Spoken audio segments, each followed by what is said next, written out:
যে নারী আজানের পর একটি দোয়া করবে ওই নারীর কপাল খুলে যাবে, আল্লাহ পাক রব্বুল আলামিন তার মনের আশাগুলো পূরণ করে নেবেন। মনে রাখবেন, আজানের সময়টা কিন্তু খুবই গুরুত্বপূর্ণ সময়।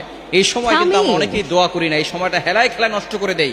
আজান দেওয়ার সাথে সাথে আমরা আজানের জবাব দেওয়ার চেষ্টা করব, এবং আজান দেওয়ার সময় কিন্তু আল্লাহ পাক রব্বুল আলামিন বান্দার দোয়া কবুল করেন।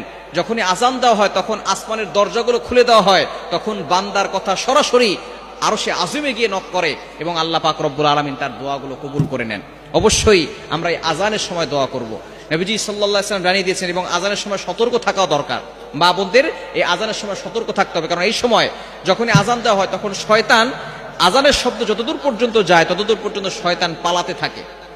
হাদিসের ভিতরে আসলে শয়তান পালাতে থাকে, এবং কুকুর এই শয়তানদেরকে দেখতে পারে, যার কারণে কুকুর ঘেউ ঘেউ করে আওয়াজ করে। দেখবেন আজানের সময় অনেক জোরে জোরে আওয়াজ করে কুকুর, কেন? তারা শয়তান দেখতে পায়, যার কারণে তারা এইভাবে আওয়াজ করে।